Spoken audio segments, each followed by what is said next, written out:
Spreading the floor. On the floor. Episode 31. Welcome to Spreading the 31. 31 of these episodes. How we doing? with your host, We Doing doing good, great. Nige? It sounds great coming through the headphones finally, man. Petty Fernandez. Yeah, I'm saying I Yeah. leveled up with the sound interface here. The mixer, man. Yeah, sounds good.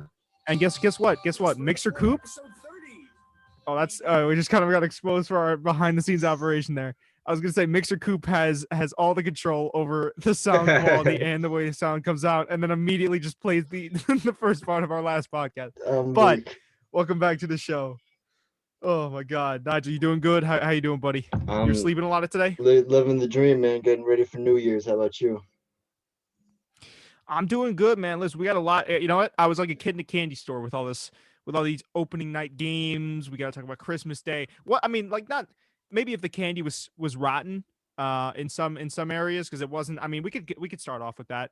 I mean, a lot of the opening night games weren't really fun to watch. I feel like, funnily enough, some of the preseason games were actually more enjoyable than the opening night games themselves that the NBA had planned out Yeah, to absolutely. be interesting. Absolutely, yeah, I agree. And I think that's due, man, to the Nets coming, out of the gate big, and then the Bucks also coming out making a statement. We are actually smoking that Golden State pack this episode because they just got through 2 games. They got absolutely demolished. Yeah, I know. So we got to talk about them. Some questions around them as a franchise now. I don't want to be that fan also that's like super knee jerk and not analytical, but we'll get into that too. We got to talk about our player award predictions. We got to talk about a bunch of players. You know what? I don't think it's going to be too disrespectful to call them role players, but a bunch of role players getting extensions, Yeah. kind of in that gray area that we see. Got to talk about Harden, what he's been doing. He had some confrontations. So we got a lot of stuff to get into today. Where do you want to start, Nige? I'd like to talk about the Christmas games. I was pretty disappointed. Yeah, I remember you texting me about that. You were like, "This is terrible." Yeah, I'm usually pretty excited to watch Christmas games. One of my favorite games ever of all time was the 2016 Christmas Day. 2016? Yeah, from Cavs and Warriors. Kyrie Irving hit that fadeaway game win. Yeah. That's my favorite of all time. But I mean, I set up my There were just some computer. insane sequences. Yeah, I set up my computer right next to my PlayStation, and I was just looking at the score. It just wasn't interesting. There was no reason for me to ever give my full attention to the game. So, I know there were a couple It was records. just a lot of broken. blowouts. Yeah, just every game was. There were a couple of records. Yeah. Yeah, I think Like I remember there was. with Robinson on the Heat, he broke the record for most threes and a half Yeah. by 2, I believe. On Christmas Day. Yeah, on It was Christmas 8, Day. something like that. Yeah. Yeah. Wildness. I don't know. It was just wasn't interesting. And then you had the Clippers getting shut down by 50 yesterday about the Mavericks. That was a different story too. So Overtime has no chill. Overtime has 0 chill. You know what I'm saying? Actually, all social media posting, sports services or sports news sites on social media have absolutely no chill because every single one of them was posting memes about that. I mean, as they should. Yeah, you have to. I think it kind of came out of. I was kind of like half watching the game because I was editing another clip from the stream I did. But yeah, man, it looked like they were getting destroyed. Yeah, I mean, it's just that's supposed to be like a really top tier team, and then they get blown out by 50. I mean, no team's ever been down by that much at halftime before in NBA history. All types of records for inconsistency Yeah. or incompetence being set early in the season here. I mean, the Mavs, I guess everything was just going in. I mean, it's rare to see a team scoring, what was it, like 77 at half? Like, that's rare. But, like, to only score 23 points at halftime, I mean, that's crazy. I think, where do you think this puts the Clippers? Because I think there's still obviously a top-tier team.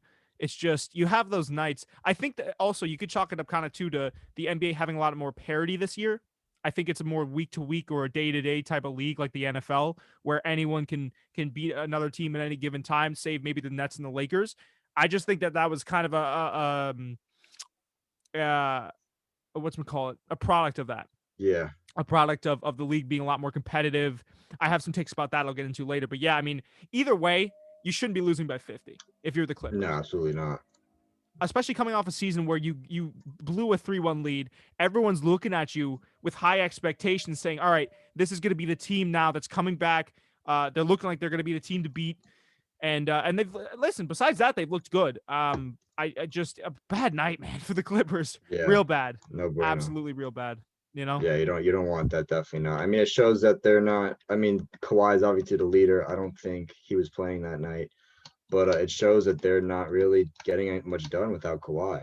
You know. It's a scary thing for the Clippers for sure, Yeah. especially because you signed Paul George to that big extension, And and now you kind of realize that in a way Kawhi might have been the catalyst for that team, and then if you're Clippers upper management, you're sitting there like, oh boy, what are we doing here? What are we really doing here? But you know what? I don't think it's maybe I think here's the thing. I think for sure, if you're the Clippers, you take this game and you look at film and you use it as an adjustment period and say, okay, this is probably our lowest, right? You use that and you make adjustments, and you don't view this as a loss, as a monumental loss, which it is. You view it as an opportunity to move forward as a team. Because again, it's early in the season, so all of our predictions on the show are probably going to could be defended by saying that, hey, it's early in the season, or it could be argumented by saying that, hey, it's early in the season. It's not, you're not having such a solid look at teams yet. We don't know how teams are formulating, how teams are playing out. I think also that it's just, you got to chalk it up to that. If you're the Clippers, you can't let this affect you moving forward. Because their morale is going to be real low coming into next game. So next game's going to be, and it's not like the season's dramatically short. It's only 72 games. So it's not like the season's crazy shortened, excuse me. So you don't have to worry about this affecting you too much. But what you do need to worry about is the locker room culture going out. You know what I'm saying? After this. So that's the only real kind of downside that I think this loss could have to a team like the Clippers. And if you're talking about a team like the Mavericks, that's on the other side of that. I mean, man, you got to be feeling like world beaters coming out of this game, man. You know what I'm saying?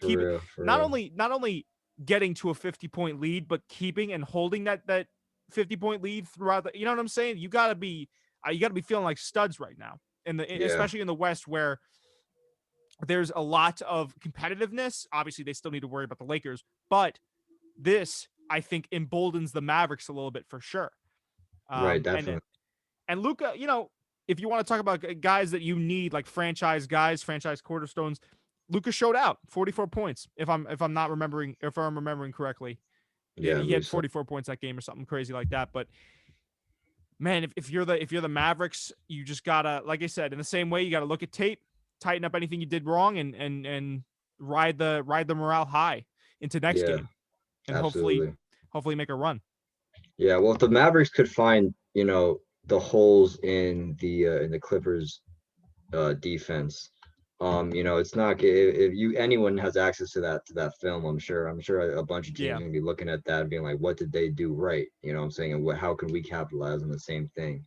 So if you're the Clippers, you're worried about that definitely. But like, everyone has bad nights. Some nights just things aren't going in. So they're a great team, so they'll be back. That's what I'm saying. A lot of people, I think it goes back to what we always talk about. NBA fans are so knee-jerk with the way they do things. Everyone's like, end to the Clippers as an organization.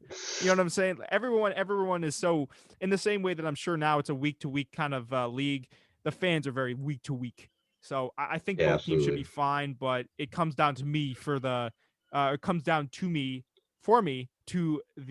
momentum that both teams are going to have to kind of craft coming out of this. I definitely agree. All right, what do we want to talk about next? Because actually, do you want to talk about the other Christmas games? Because I can't remember which games were. Was it the Nets versus Celtics? Was that on Christmas Day? Yes. I watched a bunch of games. I can't even remember. It was Nets versus Celtics. It was Warriors versus Bucks, I believe, right? Yeah. It was Heat versus Pelicans. There you go. Pelicans. Yeah, it's all coming back to me. And then I think the Clippers played the Nuggets later in the day, but I didn't catch that game. Clippers. Yeah, that was at 10:30. We were talking about that. I was like, I don't necessarily know if I want to play or I want to watch that. Yeah, I was a little bit late. But yeah, I thought the Celtics, unpopular opinion, I thought the Celtics looked good up until the end against the Nets. I think the Celtics are always going to be a staple in the East. I think I like the way what's his name? Excuse me, Marcus Smart. I like how he got the nod to get up to the one spot. And I think the Celtics as a team are going to still be a team to watch in the East. I think everyone's just looking at the Nets right now because the Nets are there's such a looming ominous figure. I still have the Milwaukee Bucks though. Probably, if you're talking about coming out of the East, I'd say out of the heap below the Nets, because that's kind of how I guess you have to do things now after those 2 opening games for the Nets. I'd probably say that the Bucks are on top there, and then maybe the Celtics right under that. So the Celtics look good. They just have trouble, and it's something that they've kind of always had trouble with is holding a lead. But Yeah. they look good up until then. They looked, Jason Tatum was really solid offensively. Marcus Smart was looking real good, both defensively and offensively, kind of continuing that trend from last year in the bubble. A lot of players are continuing their trends from the bubble last year, which is really good to see. But Marcus Smart in particular, I think is going to be. Well, we'll talk about our player predictions later for player awards, but he's definitely in a couple of categories for me. So Yeah, I really definitely. like the way the Celtics played up until the end, and then they blew it. Yeah, yeah, I really like their ball movement, and they didn't have their leader Kemba Walker, That's true. so they were kind of out there short staffed, and they did play well. You're right till about the last quarter, I think it was. But that Nets team is looking very scary. I don't know if I gave them enough credit before the season started, but Kevin Durant is playing well.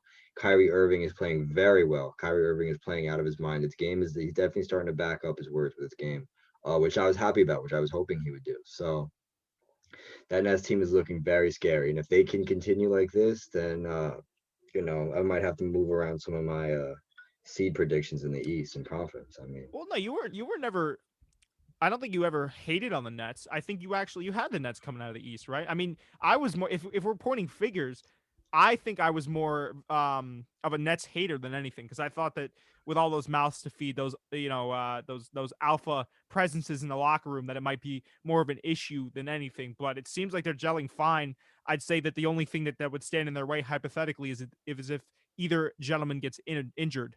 yeah, That would be my only real problem, or the only thing really standing in the way of the Nets conquering the East. Because if you think about it, also DeAndre Jordan is having it's almost like the renaissance of his career in a way, because right, we were talking about it too.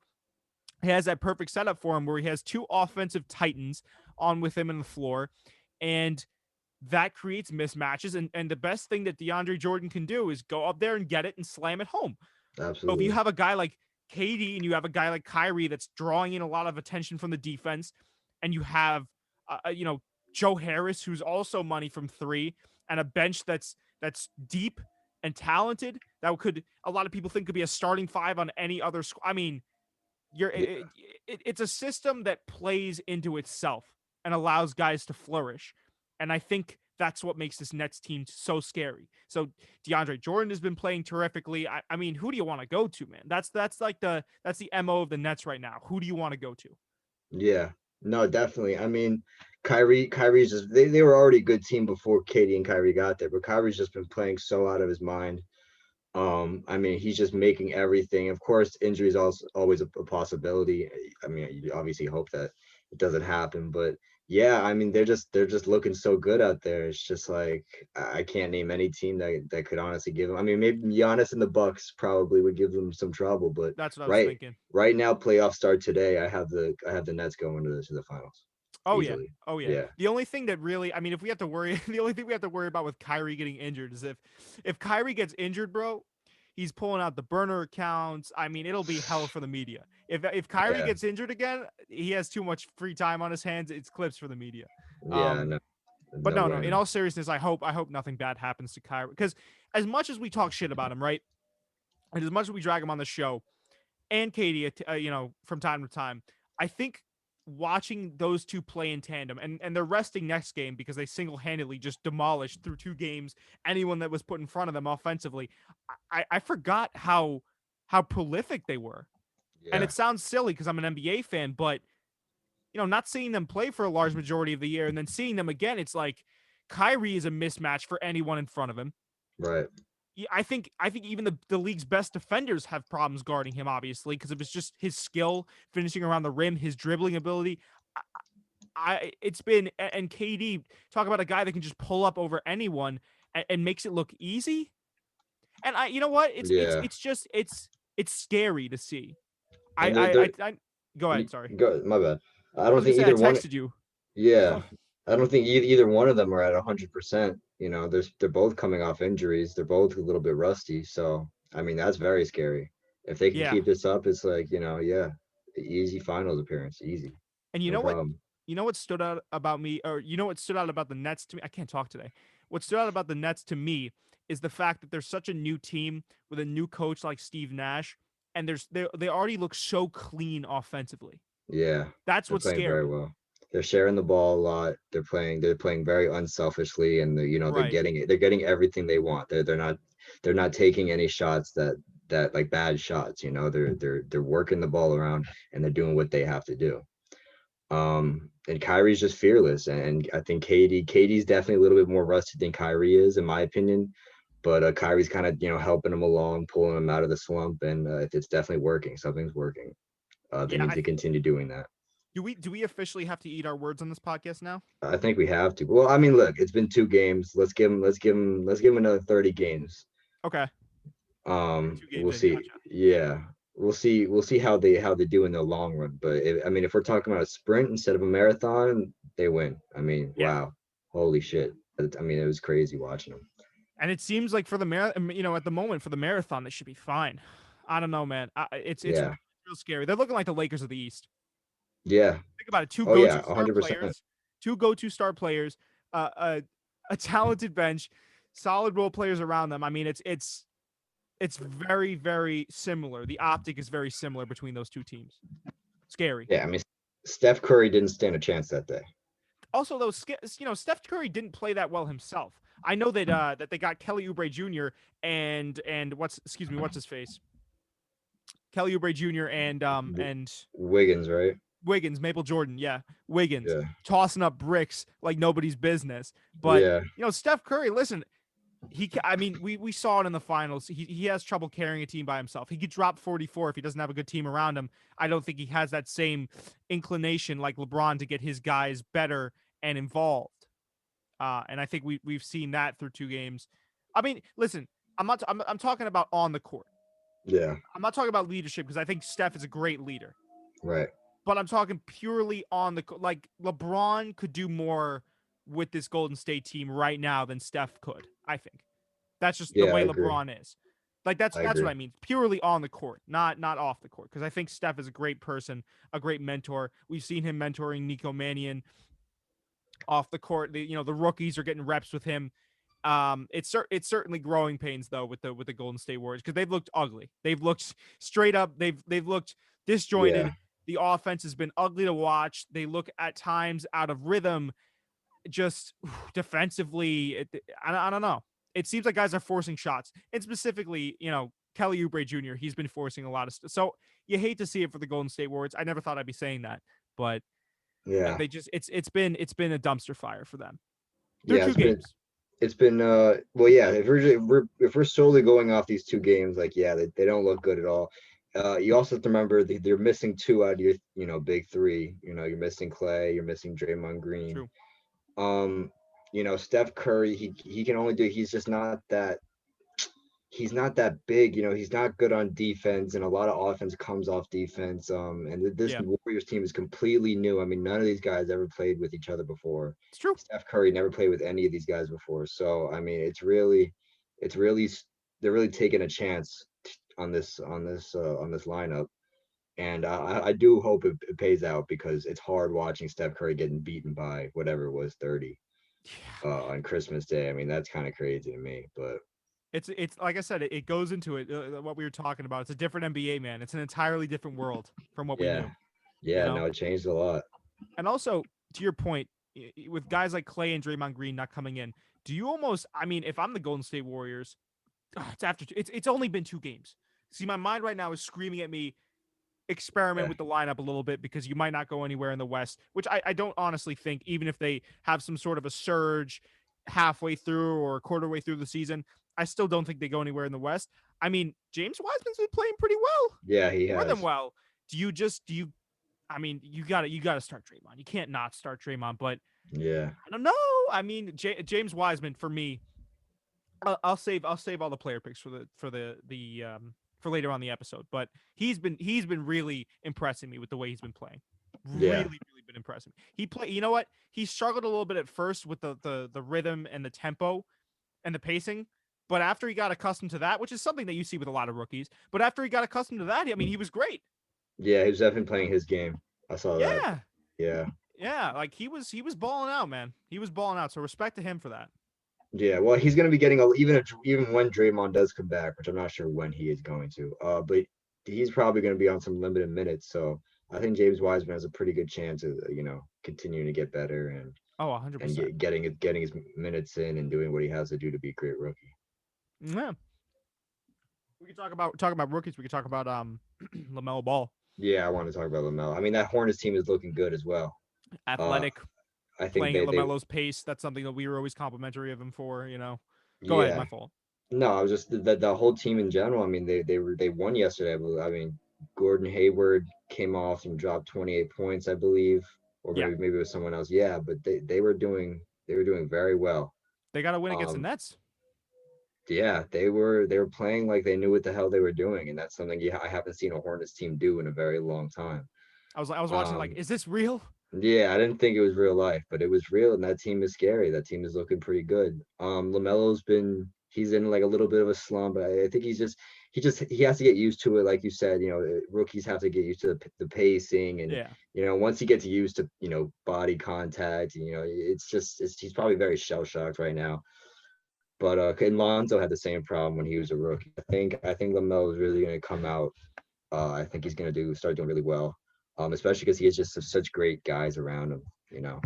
I think what LaMelo needs to do is, you're right, he needs to acclimate to the pace of the NBA. But at the same time, I think what differs him from a lot of other rookies, I should say, is LaMelo. He's shown us that he really can make the game come to him. I think that's what he needs to do. Like, I think that if he can force the game to slow down to his pace and not the other way around, which is something, again, we see with a lot of rookies, he'll be golden. So I think, and that could also kind of play into the unique factor of LaMelo as a player. That's what makes him so unique, is that he kind of forces opposing defenses, his own offense, into playing the way he wants to play. That's why he stands out so much. So I think if he can do that, he could 100% make a campaign for Rookie of the Year. Right now, through 2 games, that's gonna be the episode. That's gonna be the title of this episode, is through 2 games. Through two games, he hasn't been playing like it. But I think, like you said, he comes out of that little rookie slump that he's got going on, and I think he makes a surge. I think he makes a play for that Rookie of the Year spot. Yeah, and it's not like he's been playing bad, so to say. Like, he's been playing decent.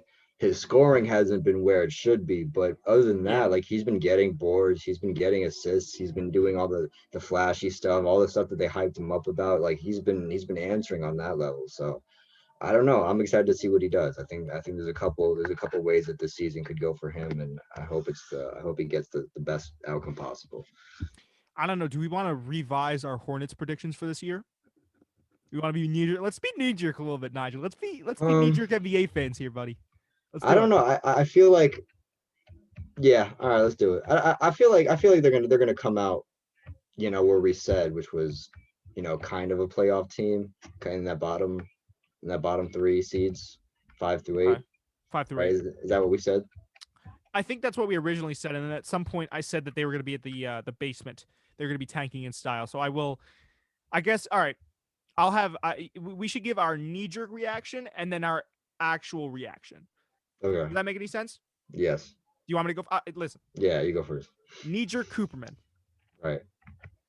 Hornets taking it all, going to the finals, defeating the late. No, I think yeah, like you said, 5 to 8. I could see them, maybe even a 4th. Actually, no, that's a little bit brazen. That's a little bit brazen because the Raptors are still in there. Yeah. You got Philly, you got the Raptors. Yeah, that's true. All right. Well, I think okay. Realistically, I think maybe a 6, 7, 8 spot. 7, 8.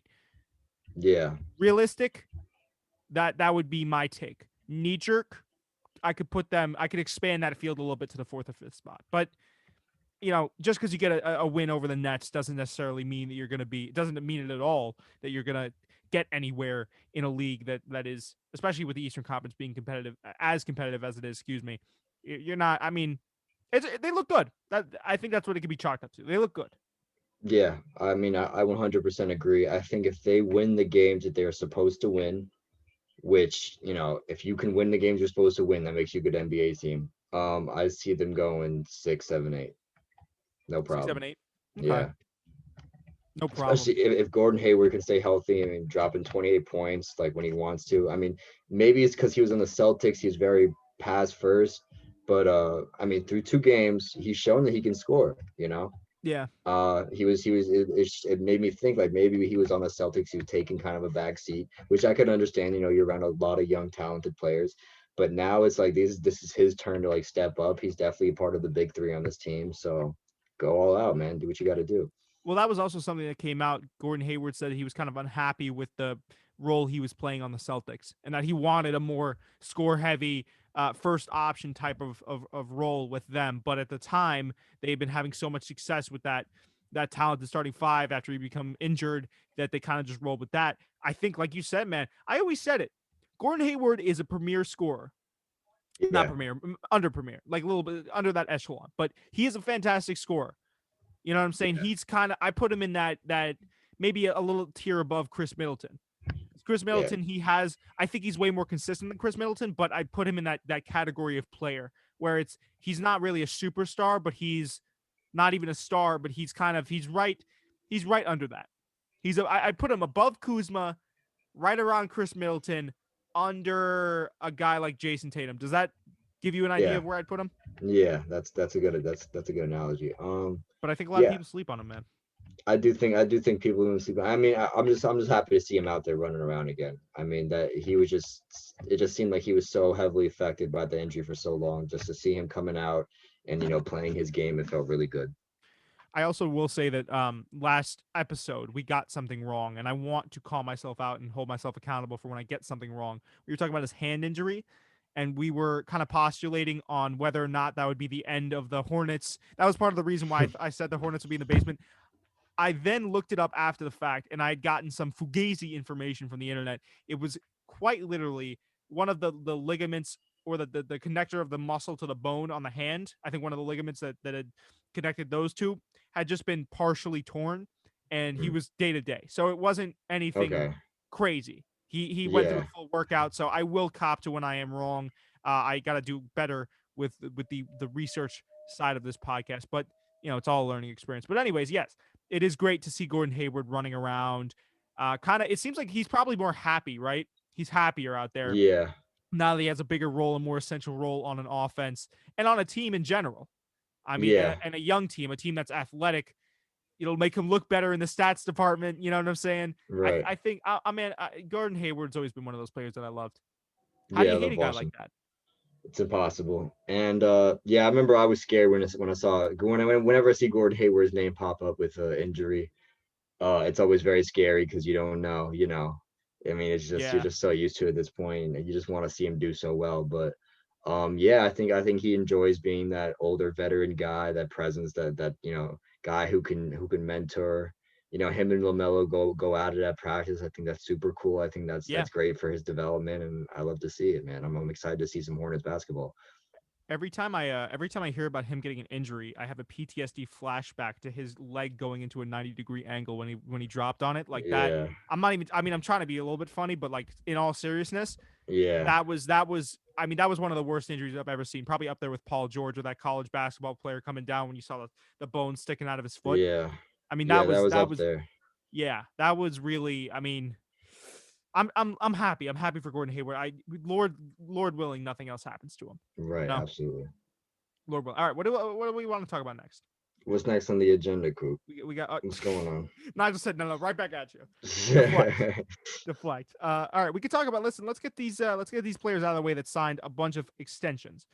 Let's talk first in the Magic department. We got Markelle Fultz, 3-year, $50 million, and Johnathan Issac agreed to an $80 million 4-year extension. a lot of What do people we hate think? on Fultz. A lot of people hate on Fultz. Well, because he didn't have the best career coming out of the gate, but he's really, I mean, he's one of those like Lonzo. He's kind of had that like bell curve where he's on the uptick again. Yeah, well, I definitely take Lonzo's career over Markelle's recently. But as soon as Markelle Fultz got off Philly, as soon as he was in a smaller market, there was a lot less pressure on him. He really started to shine better. Is he worth $350 million? I don't know. I hope he is, but he hasn't been shooting well. He hasn't shot well since college. That comes with him with what happened to him and everything. Um, But but he's refined his game quite a bit, he's been I'd say. playing well. He's been taking it Yeah. to the basket. He's been definitely playing with confidence. He's been playing like he knows what he's doing. And I'm every time I see him grab the ball, I'm cheering for him. So yeah, I can see where the Magic are willing to take a risk on him, and I think he's ready to go out there and prove him right for him. Yeah, man. I think you're right. He's kind of like you just gotta worry about that jump shot. I think outside of that, he's done, like you said, a terrific job of refining the way he plays the game and really becoming I'll say, because Orlando is always like that around that eighth seed type of tier team. I think he's really become way more of a vital role in that offense. He's really taken on, I should say, a more vital role in that offense. So I like the way he's played. Again, I don't know if he's worth. However, I think it was 50 million for 3 years. Again, I would have given him a little bit less money, and I feel like that's what I say about every single extension, but a little bit less money, a little bit less time, especially when you have a guy like Johnathan Isaac agreeing to an $80 million 4 year extension. I think Isaac plays a much more crucial role. Yeah, He's one of those guys that'll give you 15 a night. Um, I would have given him more money. I guess the thing I'm trying to say is I would have rather taken some of the money out of Markelle Fultz extension and given it over to Johnathan Isaac. I think I don't hate what the Magic are doing. I yeah, just think that they could have played a little bit differently because Johnathan Isaac's a certified talent. I mean, a lot of these guys they got extensions based off of their play in the bubble, and I love that. Like Derrick White for the Spurs. Who else? Who else? Who else? OG and the Raptors. I mean, those guys all had terrific bubble play, and I think that's what kind of. I mean, definitely that's what's gone into them getting these extensions. We'll see if they can back it up this year, man. But I have yeah, hopes for I have high hopes, I should say, for Markelle Fultz and Johnathan Isaac. I don't hate either extension. I don't know, man. I think the Magic as an organization. I mean, we could talk about the Magic as an organization. Where are they really even going? You yeah. know, Well, I mean, are they it's clear banking on that the future? I think they are definitely banking on the future. And these type of extensions prove it. I mean, Markelle Fultz has a ton of potential. I mean, his career definitely started off a little bit shaky, but he was still the number one pick for a reason. He Yeah, really can play basketball, and if they can get back his shot, if they can train him, put him up with some trainers, and really try to like grind it out, I think that he definitely has a very high ceiling. I mean, that kid can move with the basketball. He can take it coast to coast like it's nothing, and I've he's seen him do athletic. it. Very athletic, very fast, very Yeah, nimble, and he knows how to finish around the basket. All we need to get him to start doing is working on that half court setting. And he's gonna be golden. I'm ready to see that happen. And he's been playing well. He's been averaging decent numbers. Even so with everything that happened. And that's not a slump I know a lot of people will be able to get out of. So he's a strong kid. yeah. I'm excited to see what he does. He's showing us the ability to grow. I love that. Yeah, Let's talk absolutely. about let's talk about Derrick White for a second here. Signing with the Spurs, then we can get into OG and the Raptors. So Derrick White signed for a 4 year, $73 million extension. I think, like I said, this guy balled out in the bubble. Yeah, I think he's a great backcourt pairing with DeJounte Murray. I think he'll be the future for the Spurs. Again, the Spurs are kind of in the same situation as the Orlando Magic, where they're banking more on the future than they are on the present. yeah. I love that. I love that extension for him. I think he has a bit of an injury bug, so that's the only real issue I have. If he could stay healthy, I love it. I love this extension for him. Yeah, no, I mean the Spurs are also in like you said, they're in a tight spot. Their recent playoff run has, last year I think was the first year in how many years that they didn't make it to the playoffs. 16, something like that. Yeah, I could something always look it crazy up. like that. So they're in an interesting position right now.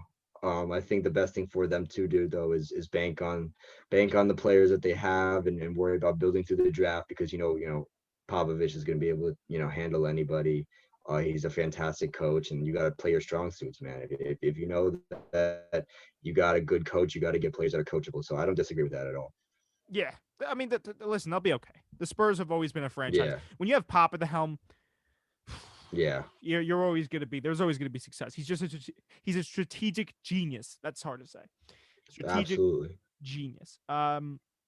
Let's talk real quick about OG Anunoby signing with the Raptors, and then we can get on to the whole Harden situation and basically, I mean, the whole situation with the Rockets, where 4 players have tested or they're being put in COVID protocol safety. To where I think they're inactive until Wednesday, but we'll get into that in a second. Let's talk now about OG and the Raptors agreeing to a $72 million 4-year extension.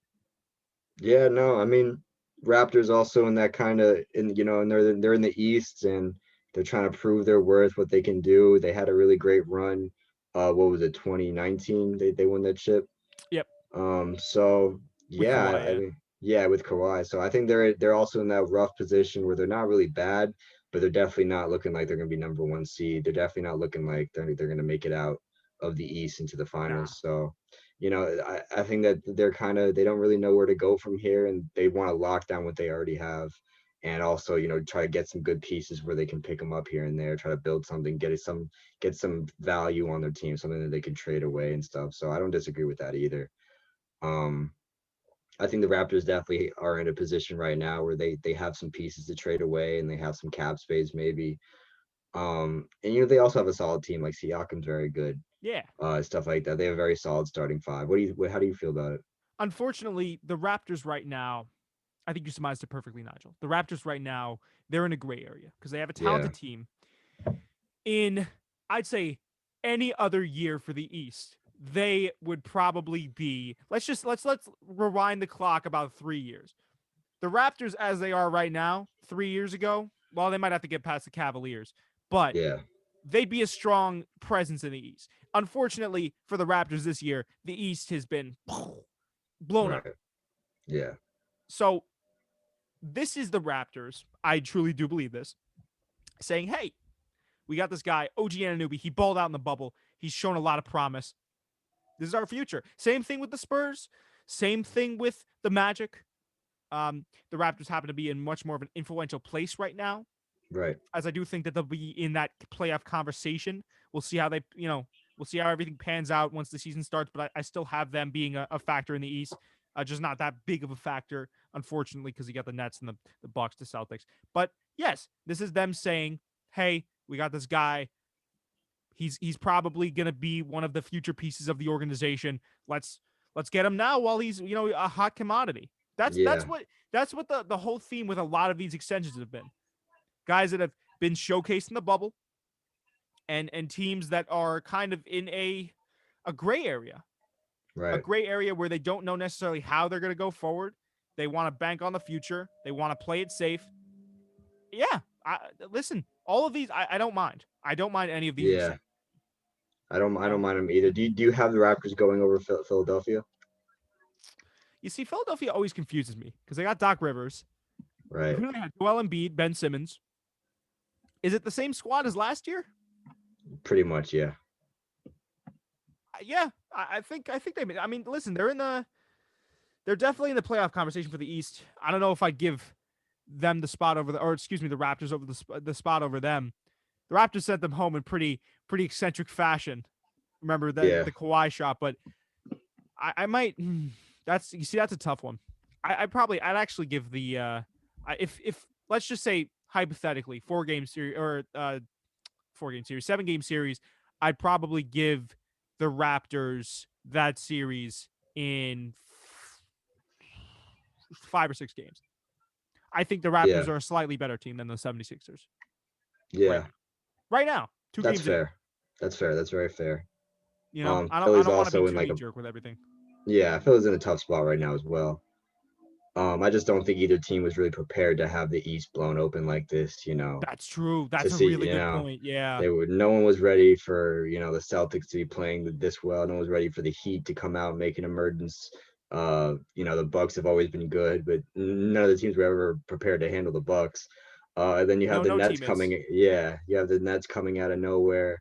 And then you also got the young and the Hornets are on their way up. So I think both Philadelphia and Raptors are in a similar position where they just they're kind of panic mode right now. They don't know what can they do to get the, they never put a plan in place to get them out of this situation. They didn't think that they'd be surrounded by this much Philadelphia right talent. now, Philadelphia and the Raptors right now are doing that Krusty Krab, the Mr. Krabs meme where he's like, you know what I'm saying? Yeah, Like, yeah, that's what they're yeah, doing right now.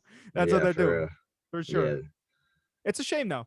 It's a shame because the Raptors are always have been for me a fun team to watch, fun team to root for. They were the underdogs consensus last year going into the finals until obviously everyone in Golden State got injured except Steph.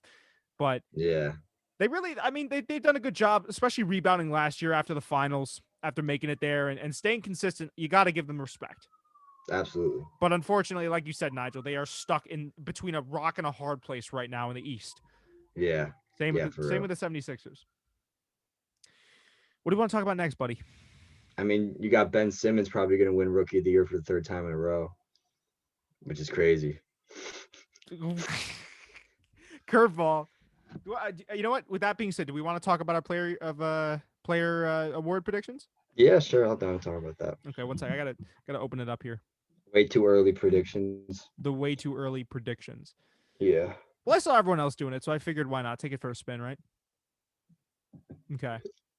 Here we go. All right. Do you want to start this off? Do you want to cap this segment off, or should I? I mean, I'll talk about Rookie of the Year. Okay. I think I know who's yours is but... that what you want to start with? Yeah, sure. We'll do Rookie of the Year, Defensive Player of the Year, Most MVP. Improved, MVP. Oh, I gotta do my MVP. Oh, I'll figure it out. I had Sixth Man of the Year here. I had Coach of the Year. Yeah, we'll just, you know what? Screw it. We'll just run it through. However you want. I don't care. All right. My Rookie of the Year, I'm gonna have to give it to LaMelo. Interesting. I think he just plays like he already knows where he is and what he's doing. I think he has the most experience. And I think he's in a little bit of a slump right now, but I think he's going to come out of it. He's going to really start, doing really great things for that Hornets team. How about you? I think for me, man, James Wiseman has shown me too much through 2 games for me to deny him the Rookie of the Year spot. So I think James Wiseman continues this campaign. I think if the Golden State Warriors continue to play like garbage, he'll be highlighted a lot more than he would if they were playing well, and I think that'll serve in his favor. And I think he keeps his play consistent, maybe even gets a little bit better under the guiding eyes of Steve Kerr and Steph Curry. And I think he makes a strong campaign for Rookie of the Year, in my personal opinion. You want to move on to Defensive Player of the Year? Yeah, sure. Who you got there? Okay. So is it bad that I brought in 3 different options to most of these? No, I think I have 3 different options for MVP, but go ahead. It was very because it was tough. It was tough to tell. Yeah. I had Anthony Davis probably being the front runner. That's just I had a dark horse picks, Marcus Smart and Drew Holiday also making a strong push. I think Rudy Gobert could be in that conversation. Kawhi is always a defensive dog, but I don't know if because he's in the West, he's gonna have to get past LeBron. That might make him look worse than he actually is. I don't know. I'd say at the moment, the front runner for me is probably Anthony Davis. That's very fair. Yeah. No, yeah, that's fair. I'd say Anthony Davis, but I also had a little bit riding on Kawhi. I think Kawhi feels like he has something to prove. I think he thinks that, he's got a really classic basketball mind. I think that he thinks that the way that he's going to get this team started is by just playing defense and turning it into offense. I think that's going to propel him forward and give him a DPOY, in my opinion. He wants to get back to the White House so we can make a deep fried picture of Joe Biden. Yeah, for real.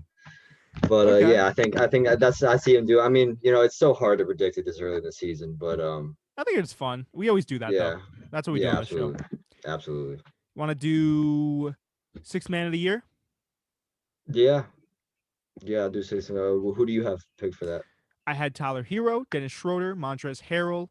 I think all those guys can be very important. I'd also give Marcus Smart the spot once Kemba comes back. I think Marcus Smart's going to be real big this year.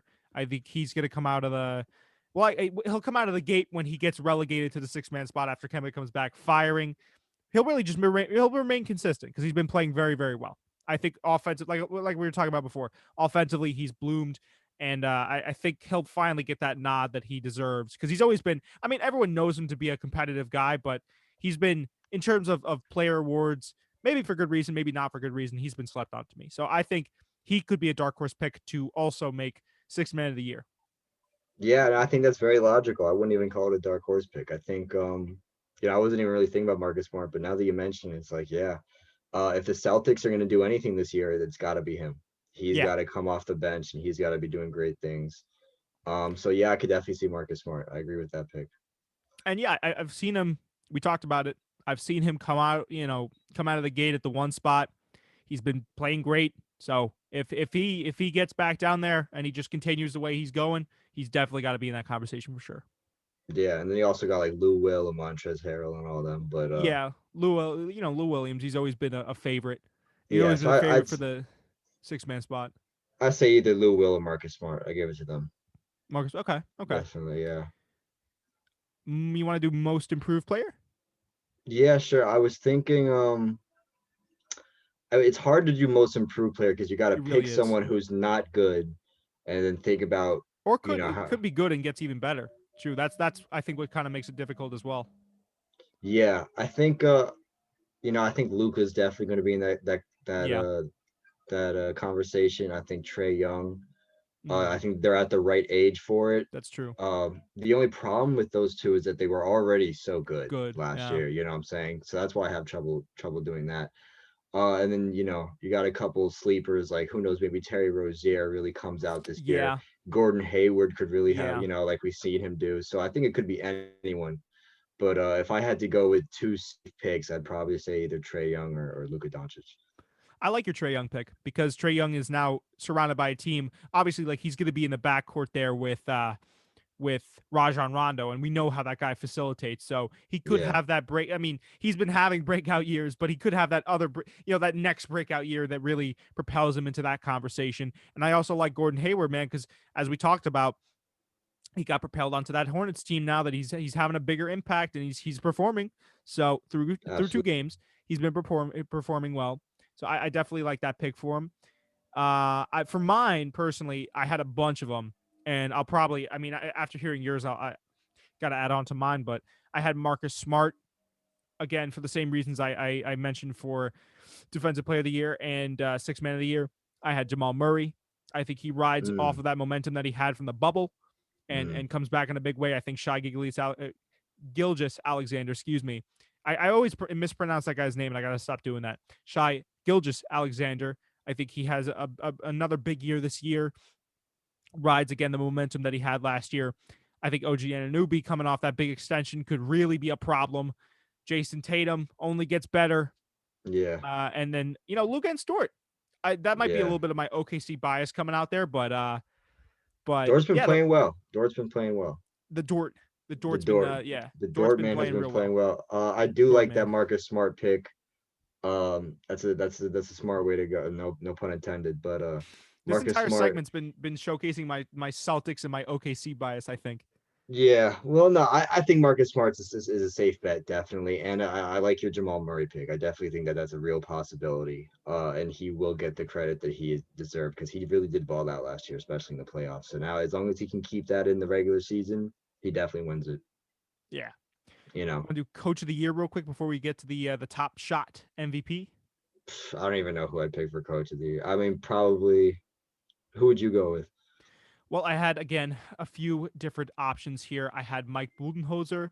I think I mean, obviously, if you're at the helm of the Bucks, you're going to look Yeah, good regardless. Brad Stevens, another one.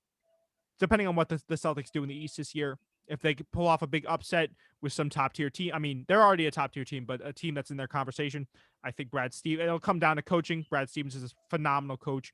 I think Steve Nash is the obvious option because he's going to have this new team he gets to play with. It might be also a little bit of a controversial topic because he's a new coach in the league's first year. If he yeah, wins that, there might be some noise around that. And then Stan Van Gundy might be my little dark horse pick for that. yes, The I could Pelicans. see. I can see Stan Van Gundy getting it. I don't really pay attention much into what goes into winning Coach of the Year. I mean, if your team is the best team in the conference, do you just get it or like I think it's Because then Steve Nash definitely has a possibility, and right. there couldn't be much arguing about that. But I don't think that's really what it comes down to.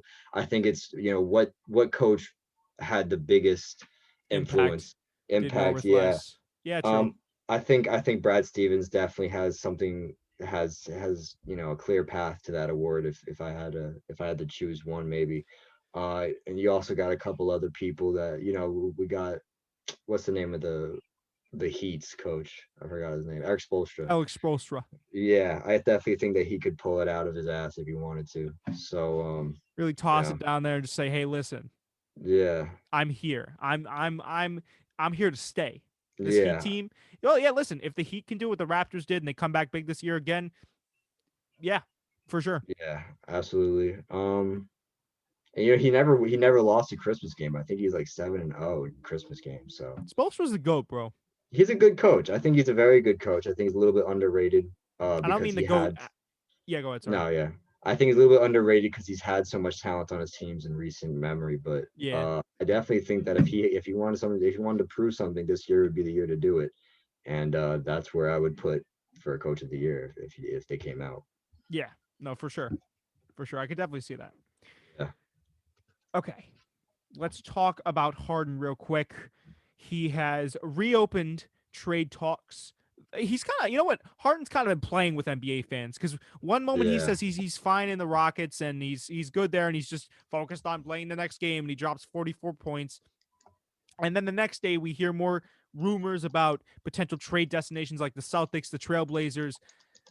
Man, Harden yeah. is an enigma at the moment. I still see him going somewhere else. Um, I but agree. where and when is to me just in a cloud right now, in a haze. I don't think we might figure out about it in 2 or 3 weeks. I could be wrong. It could be tomorrow. I couldn't tell you. Even in my analytical mind as a broadcaster, as a podcaster, I really couldn't tell you, Nigel. I don't know what the hell is going on with Harden. Um, he still plays terrifically. I mean, I gotta hand it to him. CJ McCollum Yeah, came out on Instagram and said, regardless of what the guy does off the court, the guy is really good at basketball. I mean, I couldn't agree more. We yeah, know that already. What yeah, definitely. that seemed like more of a deflection though, because what we need to focus on now and what sadly Harden has made his image as is this guy that is really good at basketball, but also a diva. Yeah, yeah, And definitely. yeah, and just and putting your team in risk of COVID. It's really just there's a bad taste in my mouth from all of this. Yeah, well, that's the hardest part is that he has been really performing. I was watching him play. He's been hitting all the shots he always hits. It looks like he hasn't missed a step. It doesn't matter how much overweight he came back I was gonna in say Fat training Boy camp. was Yeah, was hitting shots. yeah, no, he's been making his shots. We've been playing very well. There's not much you could say in that department, but the more he does this, the more he argues, the more his trade value falls. And I don't even think that the Rockets want to keep him at this point. I say that they just split ways. I think also other Um, teams don't want to take him. That's the problem. yeah, I was talking about it with Jerry on the stream 2 days ago. The more, like you said, the more he kicks and screams, other teams are gonna be like, I don't want to take on that cancer. yeah, for real, for real. Like if you have a system, if you have a guaranteed system with a team like the Celtics, you have an ecosystem, let's just say, Right. of proven talent, and you don't want to touch it, and you think you might be able to make a run at the East. Why are you bringing on Harden? Yeah, I mean, sure he's talented, but he's shown to be the guy now. And I don't care what he says. I don't care that he said he wants to be in a more motion heavy offense. He's shown to GMs, to head coaches, to organizations, to players that he will come in and be cancerous. yeah. That's He's what gonna he's shown. he's gonna get what he wants no matter what.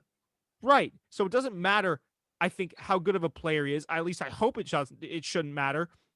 I think teams should I mean, I could see him going to like Portland, but again, his personality would clash with so many stars Yeah, and so many systems that are already set up. It's almost like, what do you do right.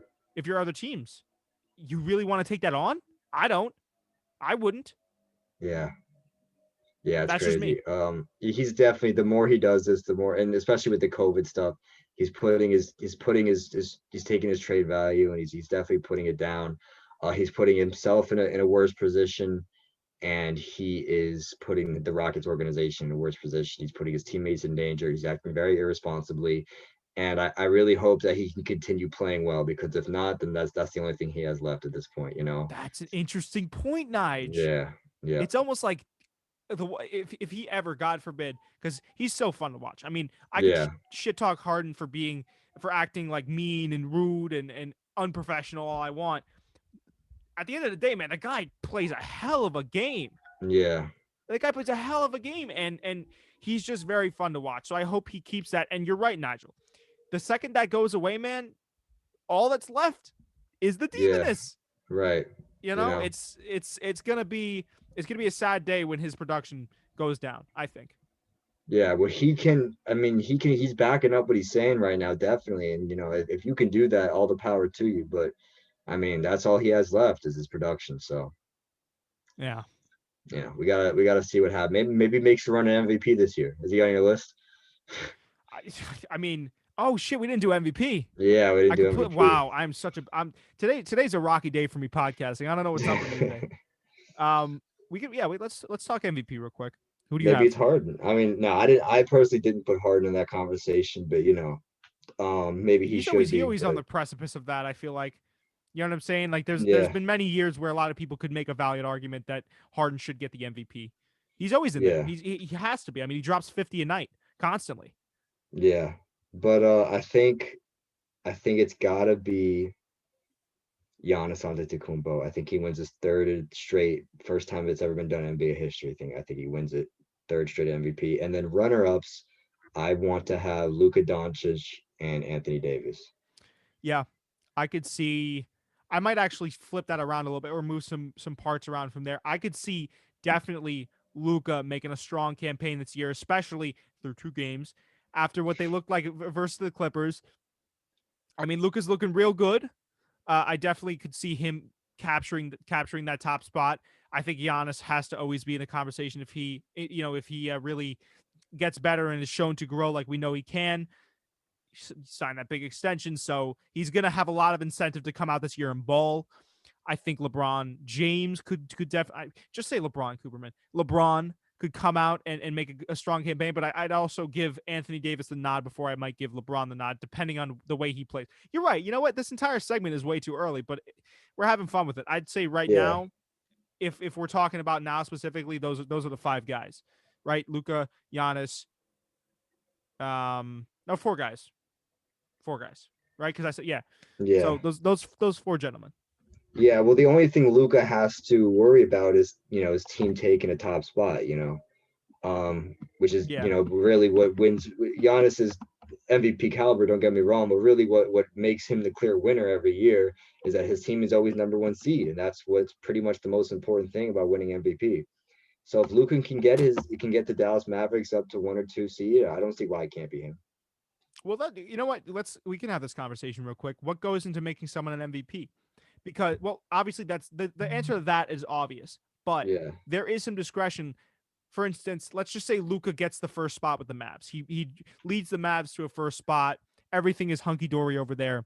That would, I think, get him that MVP spot. 100%. But let's say that the Mavericks absolutely crash and burn this season, and Luka's still averaging 50. He averages something crazy like 55 points a game. Just walk with me here. I'm saying hypothetically.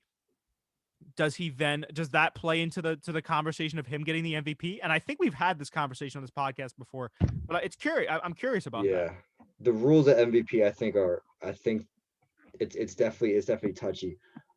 It's always goes to the best most of the time. It's very rarely doesn't go to the best player and the best team. Now, once in a while, they will make an exception to that rule, like we saw with Westbrook on the Thunder. When he broke that record, and I think he did deserve it. I think that that should have been an exception to the rule. But for the most part, it's the best player on the best team. If Luka Doncic averages something crazy like 55, they might make an exception, but it's usually just going to go to the best player and the number 1 seed in either conference. That's just how the MVP award is handed out. Well, what about Russell Westbrook? That's one of the exceptions. It has to be some kind of crazy. It can happen like that, yeah. Some kind of crazy exception, but I mean, you got to remember Westbrook broke unbreakable record. Yeah, 100%. That record was set 50 years ago, and he came out and did it.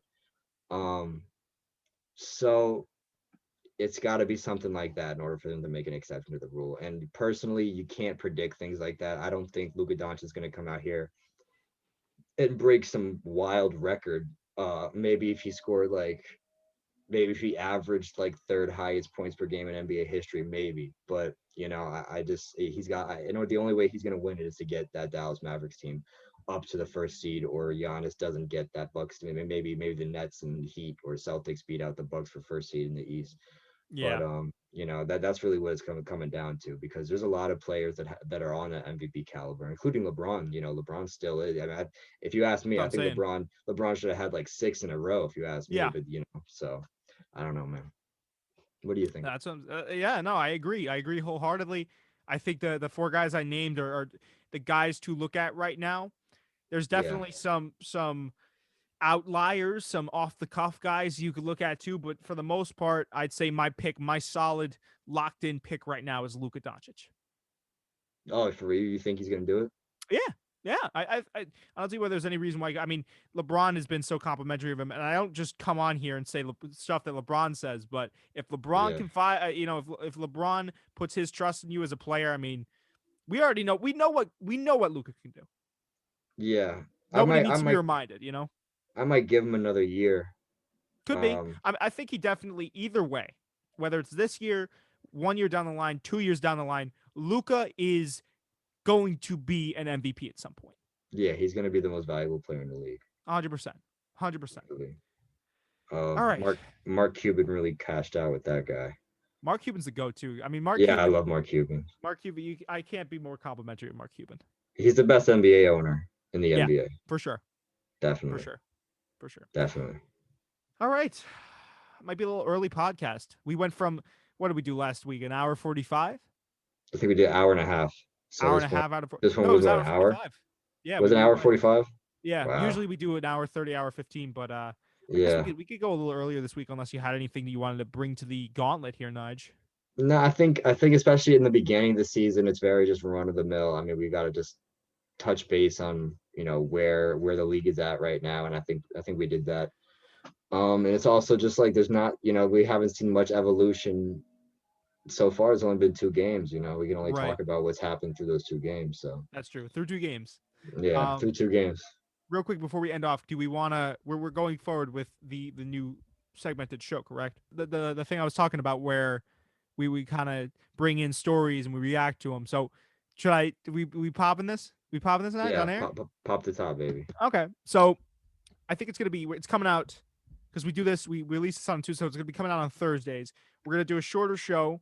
We're gonna have people write us in. If you guys, anyone listening, would like to write us in a crazy story, feel free to DM us either at nigel.ap or CoopTV on Instagram with 3 O's. Send us your crazy stories. We're gonna come on. We're gonna react to them. We'll probably do about 3 per episode, maybe 4 if we're feeling good.